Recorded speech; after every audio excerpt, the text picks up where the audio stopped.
बच्चों, आज हम कहानी का अंतिम भाग पढ़ेंगे। आपको पहले बता दिया था कि किस तरह से सभी बच्चे अलग अलग खिलौने खरीदते हैं और हामिद अपने पास जो उसके पास चंद पैसे हैं उनसे वह चिमटा खरीदता है, जिससे उसकी बूढ़ी दादी का हाथ ना जले रोटियां सेकते हुए। अब जो सब बच्चों ने अलग अलग खिलौने ले लिए हैं वह उन खिलौनों की तारीफ़ें करते चलते हैं। मोहसिन क्या कहता है, मेरा बिश्ती रोज़ पानी दे जाएगा सांझ सवेरे।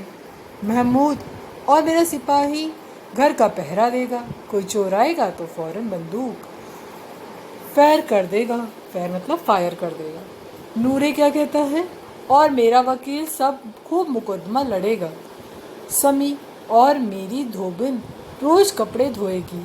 हामिद खिलौनों की निंदा करता है। अब हामिद देखिए बाल मन है, बच्चा किस तरह से अपनी चीज़ को उसकी खूबी बताने के लिए दूसरे की जो खिलौने लिए गए हैं उनको किस तरह से बेकार साबित करता। वो कहता है मिट्टी के ही तो हैं, गिर गए तो चकनाचूर हो जाएगा। लेकिन ललचाई हुई नाकों से देख ज़रूर रहा है अपने उन खिलौनों को कि हाय काश वो मुझे भी मिल जाते थोड़ी देर के लिए।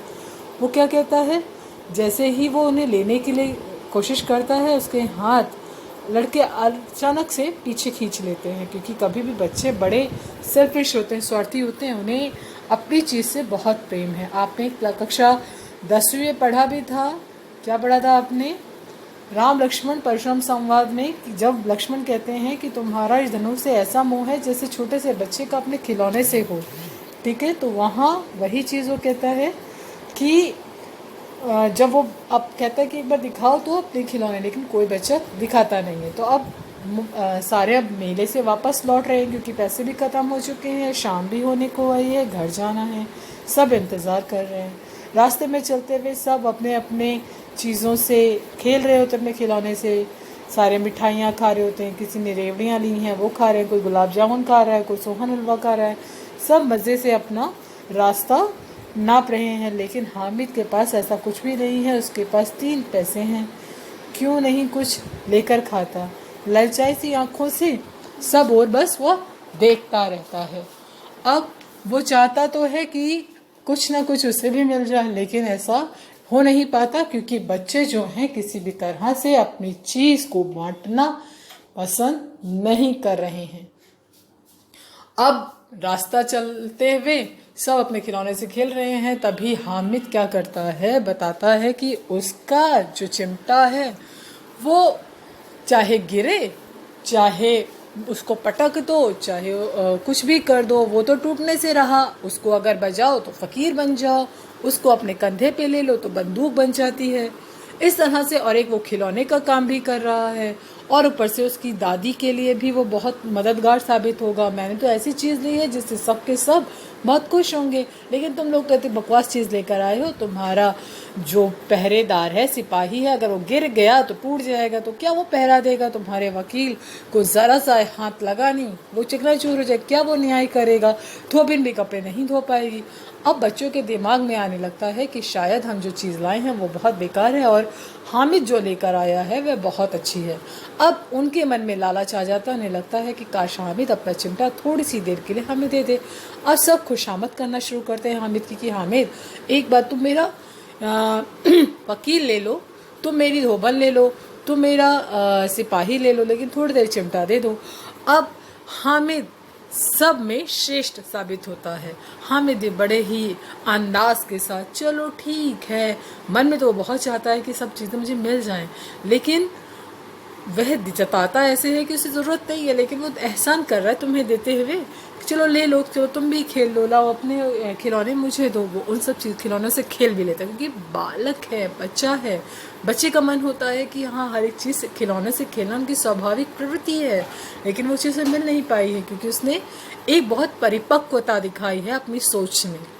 अब लेकिन उसके अंदर वाक पटुता भी बहुत ज़्यादा, अपनी बात को किस तरह से उसने सही साबित कर दिया, अपनी चीज़ को उसने बेहतर बताते हुए सबको दिखा दिया कि तुमने जो भी चीज़ ली है व्यर्थ की ली है। तुम्हारी माँ तुमसे खुश नहीं होगी, लेकिन मैं जब घर जाऊँगा मेरी दादी मुझसे बहुत खुश होगी और मुझे सीने से लगा लेगी कि देखो मेरा पोता किस तरह की चीज़ लेकर आया है।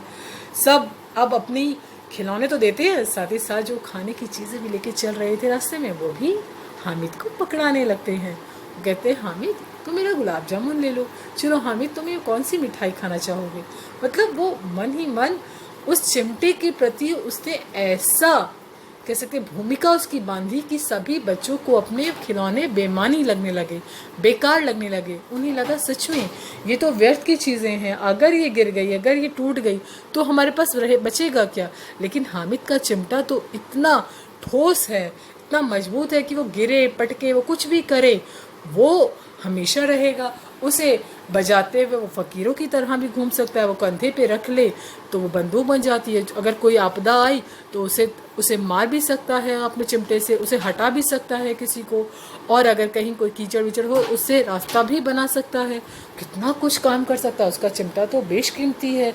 हमने तो व्यर्थ की चीज़ें ले ली। अब कुछ को रुलाई भी आ रही थी, रोना भी आ रहा था कि अरे हम तो बहुत बेकार की चीज़ों में फंस गए। तो वो अब क्या होता है, दुकानदार ने उसकी ओर देखा और कई आदमी साथ देखकर कहा तुम्हारे काम का नहीं है। मतलब वो इस तरह से करते हुए चला जा रहा है।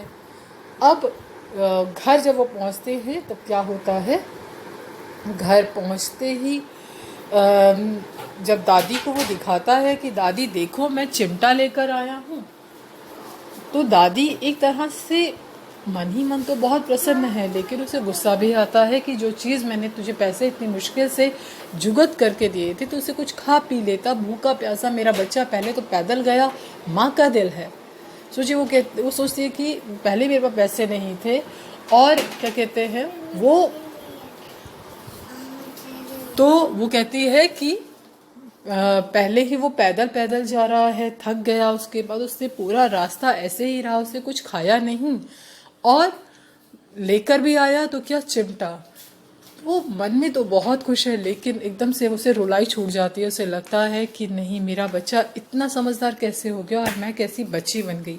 प्रश्न आता भी है कि हामिद दादी का और दादी हामिद का अभिनय अदा कर रही है, क्योंकि हामिद में इतनी परिपक्वता और दादी में इतना बालपन कैसे आ गया कि वो बच्चे से लड़ रही है। तो ये सब क्या चीज़ें उठा लाया है, ये व्यर्थ की चीज़ें हैं। तो आपने इस कहानी में देखा कि एक बच्चा किस तरह से कितनी बड़ी सोच हो रखता है, किस तरह से छोटी छोटी चीज़ों को भी इतनी बारीकियों से देखता है, बारीक नज़र से, और अपने जो सबसे सही होता है उसका चुनाव कर रहा है। ठीक है बच्चे, इस कहानी को आप पढ़ लीजिए। अब आपके यहाँ रिजल्ट आ गया है, सभी को बहुत बहुत मुबारक हो।